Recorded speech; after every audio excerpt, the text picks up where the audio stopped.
Hello.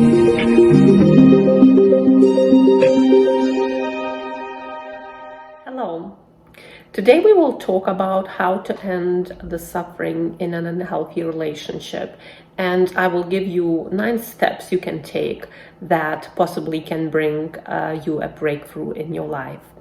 My name is Christina Jane, and I'm a relationship, life purpose, confidence, and happiness life coach, helping hurting, emotionally abused women to get back their power, courage, and confidence without feeling guilty, and embrace their true happiness in finding their unique life's purpose.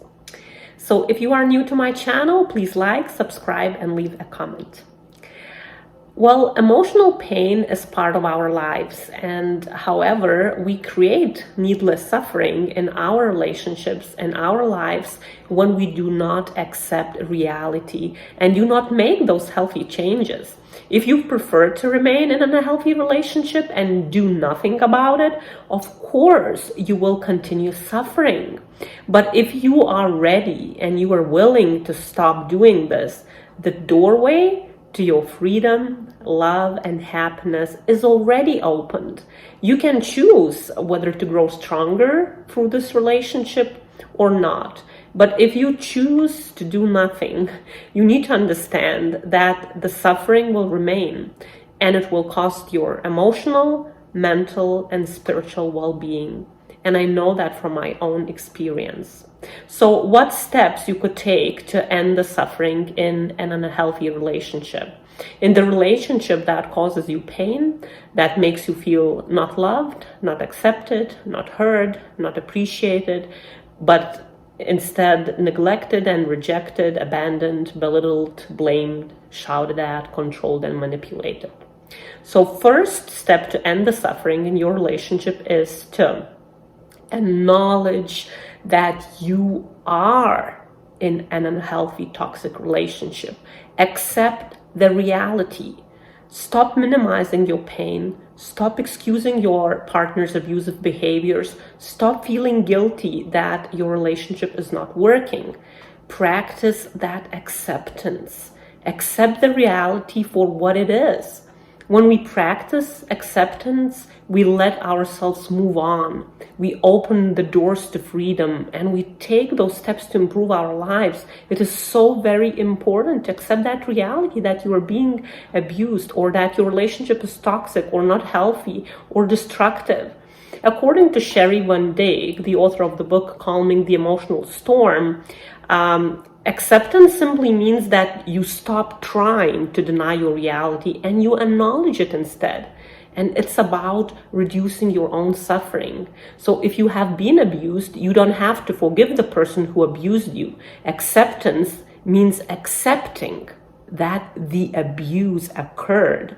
Forgiveness will have to come at a later stage, but right now you need to accept the reality that you are stuck in the abusive and toxic relationship, and acceptance is powerful. So accepting the reality, acknowledging that you are not happy in your relationship, accepting the fact that you are being emotionally, verbally, or even physically abused is the very first step towards ending the suffering. No one else can do it for you. If your family is telling you that you do not look happy in your relationship, if your friends are concerned about you and are suspicious that your partner might be abusive, if all the world is telling you you should end the suffering in your relationship, but you cannot acknowledge that, you cannot accept the truth that you are stuck in unhealthy patterns in your relationship, if you do not say to yourself, I'm not happy in my relationship, I'm not being treated right, I suffer and I want to end the suffering, no one will be able to help you. There is no way to end the suffering, heal, and become a stronger version of yourself without acknowledging the truth. The changes in my personal life, in my health, and in my relationships taking place when I eventually, after many years of suffering, acknowledged the fact that I had not been treated right and I was a woman who was worthy of a healthy love and respect. And that was a turning point in my life. I remember when I've been coached myself about my relationships. And that phrase that my relationship coach told me, and she said, Christina, you need to understand you are worthy nothing less but healthy love and respect.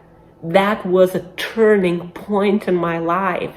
And that's why I even named my coaching business Worthy of Love, because you are worthy of love. You are worthy of respect. That was a turning point in my life when I understood that, and it could be the turning point in your life.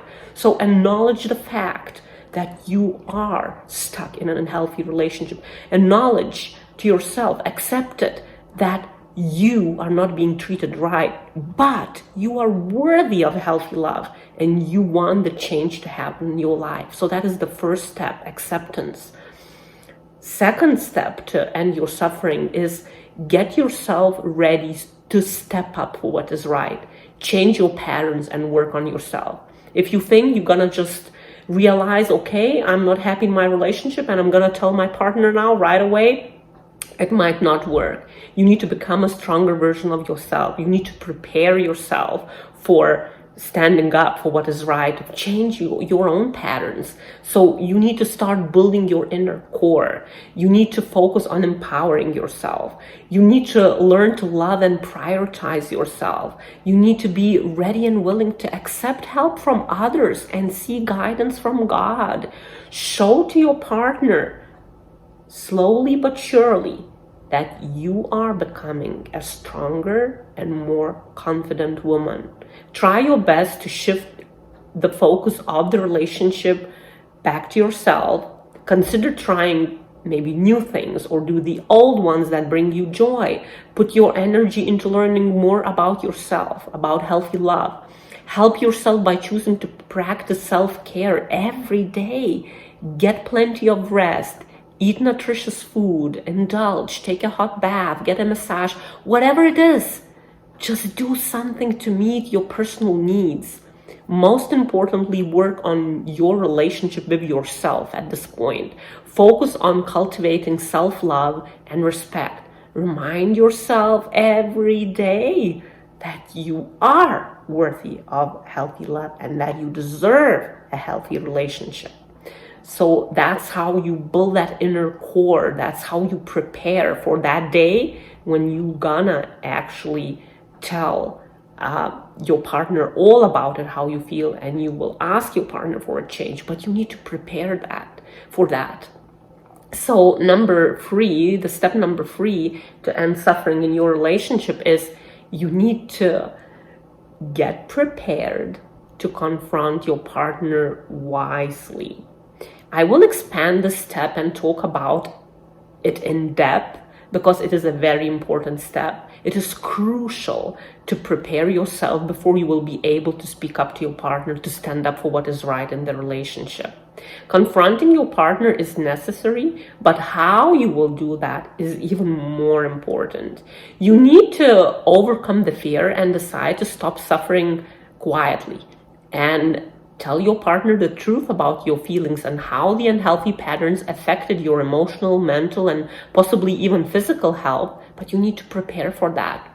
If we are suffering in a relationship and we are doing that quietly, not telling any of that to our partners and hoping somehow that they will become better men by us being more loving, kinder, praying more, trying harder, we are deceiving ourselves. And in a sense, we are guilty of not communicating how we feel in our relationship to our spouses, our husbands, our partners. If you suffer quietly for months, and sometimes years, and sometimes decades, and then eventually you wake up and you confront your partner about his unhealthy patterns, he is in shock, and of course he has all the rights to be in shock. He just questions what happened to that woman. All these years everything was fine, and now you want me to be different? You want some changes? I cannot understand.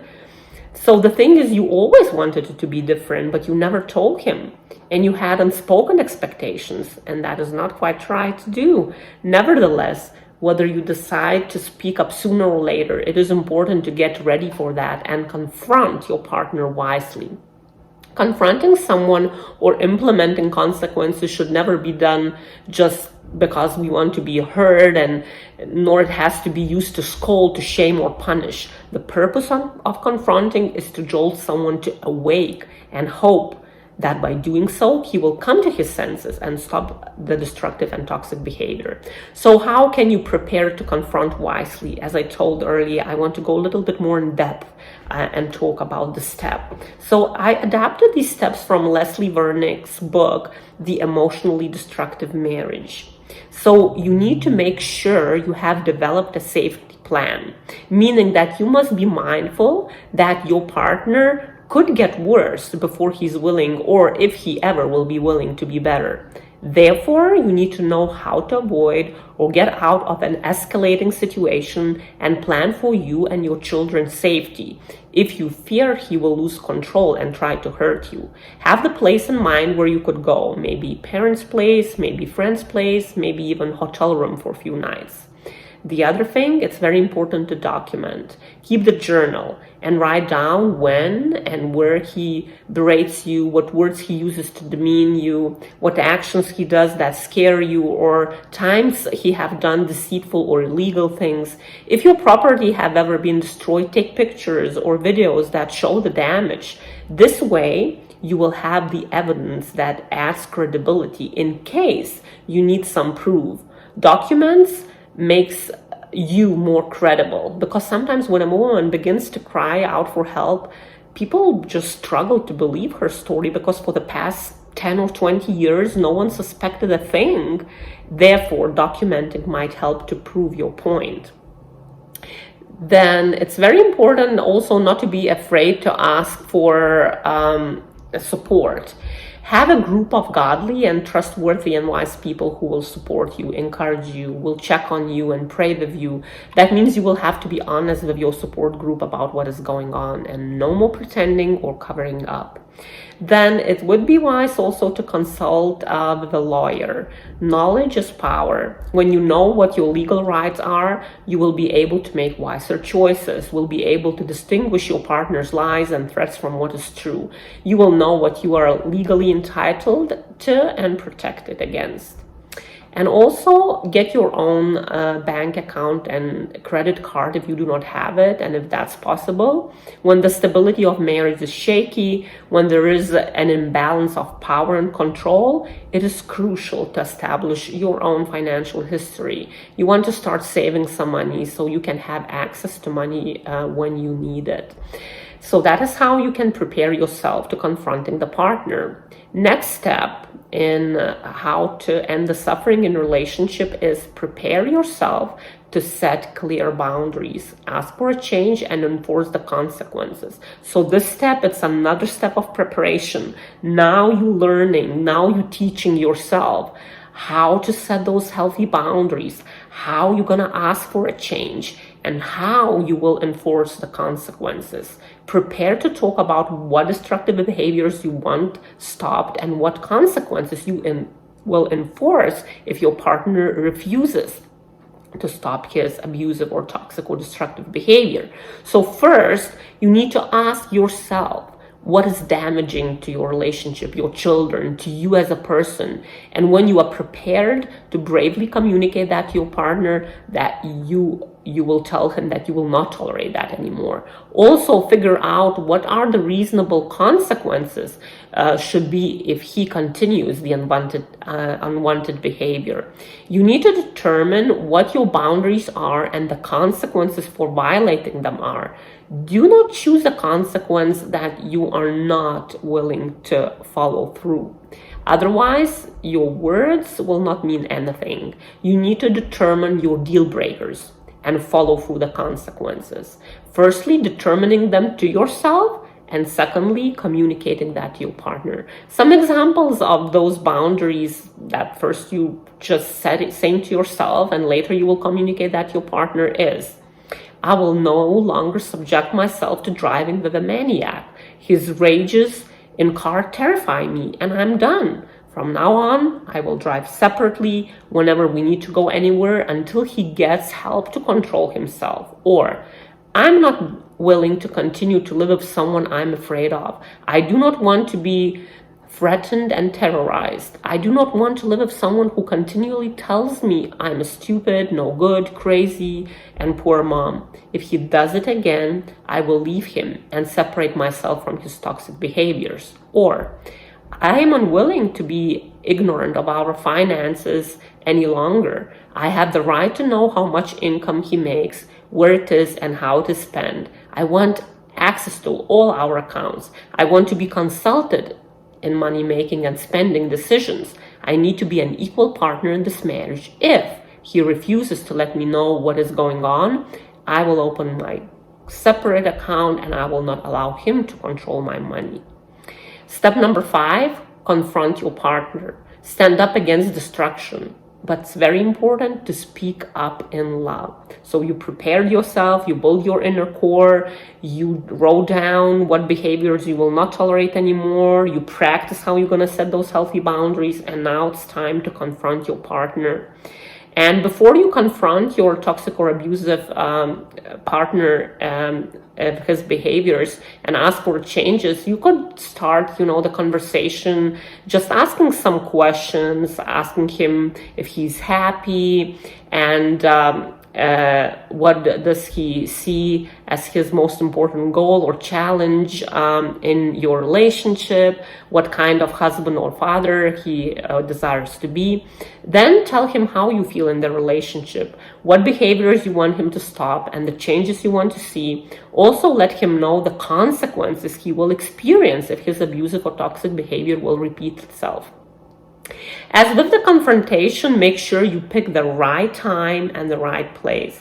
It is wise to choose a public place, such as a restaurant, local cafe, where your partner is less to escalate. Because sometimes at home, when there are no other people around, he might, get very angry, upset, start throwing things around or lash out at you. So it's wise to choose the public space and start conversations with positives about the man you fell in love with, the things you appreciate about him, the good things about your partnership. Share some things about your personal growth and tell what behaviors are hurting you in your relationship. It usually is the blaming from his side, but do not start arguing or proving your point. Just ask for a change and mention some of the consequences he will experience if the behaviors will not stop. If your partner has physically abused you or has threatened to hurt you or your children, it is not even safe to confront him without another person present. It might be dangerous to confront him at all. In this case, you need to consult an expert in the field of abuse, how to create a safety plan. Number 6 in ending suffering in your relationship is follow through the consequences. If needed, separate yourself. So when a woman separates or threatens to leave an abusive relationship, this can put her in more danger for abuse. That does not mean, however, that you need to stay and allow the abuse to continue. But it means that if or when you leave, you must do it wisely and with significant planning and preparation. Separation means that you could separate maybe just like sleeping quarters, or emotionally distance yourself, or separating finances, or asking him to move out from home, or you are moving out to a safe and affordable place. Separating often begins to open the abuser's eyes for the first time that you actually are an individual too, with your own thoughts, with your own feelings and your own needs. And your abusive or toxic partner will often not take seriously or give meaningful consideration to changing his destructive ways until he's quite sure you are willing to live without him. If you or your partner separate and start living in different places, separating also requires that you talk to your spouse about financial support and custody, visitations of the children. Number 7, to end the suffering in your relationship is give your spouse and yourself the time to grow and to change during separation. Go limited contact. Separation is the time for your spouse to invest in himself, to work on his change, to learn how to change his abusive patterns, to attend counseling, anger management courses, to learn about healthy love and healthy relationship. It is time for you to continue to grow also, to take care of yourself and your children, to pray, to meditate, to read, to spend time in nature, to do things you love. Separation is for the purpose of your safety, bringing your spouse to his senses and giving you space and time to heal. It gives you and your spouse time to work on your own issues without stress of living together. When handled wisely and both parties are willing to do the work, it can be an excellent strategy to bring healing to a destructive marriage, to the abusive or toxic relationship. The separation might last from a month to few months, half year, or longer. Separation is not an opportunity, though, to date others or explore new relationships. This might be a temptation when you are hurting and lonely, but it is a great danger to you and your marriage. So don't look for any adventures. Invest time in yourself, in your personal growth, in your healing, and getting closer to God. Number 8, evaluate the change of your spouse, if there is any at all. We cannot peer into someone's heart and see what is going on in there, but we can observe the results of repentance, which, if genuine, should become obvious and seen in person's outward demeanor, such as his words, attitudes, and actions. I would greatly encourage you to watch my videos about the signs that your partner has changed and the signs that he didn't. The link is above. And finally, step number 9, to end the suffering in your relationship, you need to decide if you choose to get back with your partner or you choose to end the relationship and simply go for divorce. If you choose to get back, you want to be sure that it is what you want and you have not been pressured to make that step. You want to get back because you will feel loved, safe, sane, and respected. And you are sure that your spouse will treat you as his equal partner with kindness, love, and respect. And you want to be sure you have discussed all the things before you move back. Address his previous behaviors and remind that it will not ever be tolerated. Talk about your quality time together, about household and chores, about time and investment into your children, about your finances. Agree on these crucial things before you give another try to each other.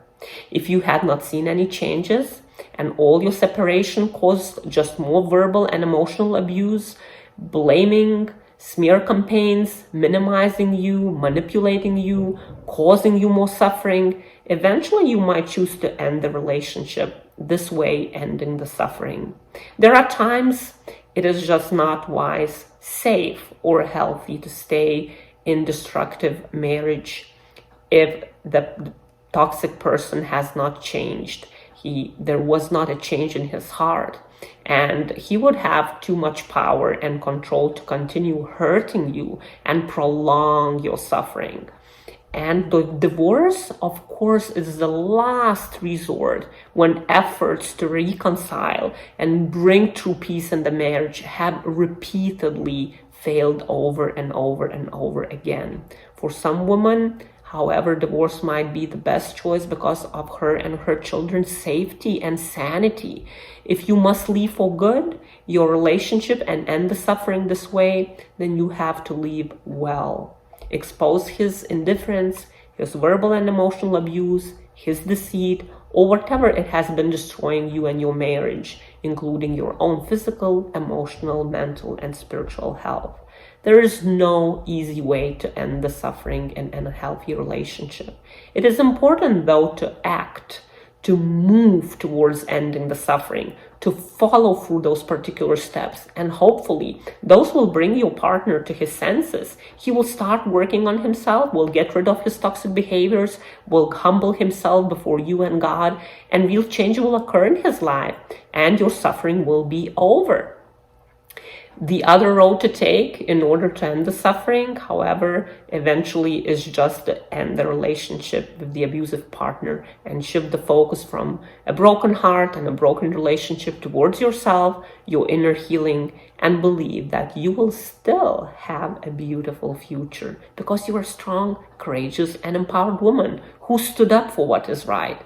And life will send you yet a lot healthy and loving people who will truly appreciate and love you for who you are. Well, take care, and remember, you are worthy of healthy love, kindness, and respect, and let it be that turning point in your life, as it was in mine. I would recommend you checking my previous videos on the signs that your toxic partner has changed and signs that he did not. And also, please subscribe to my channel and help it grow. I greatly appreciate that. Thanks for watching. All the best. Stay strong and courageous. Till next time.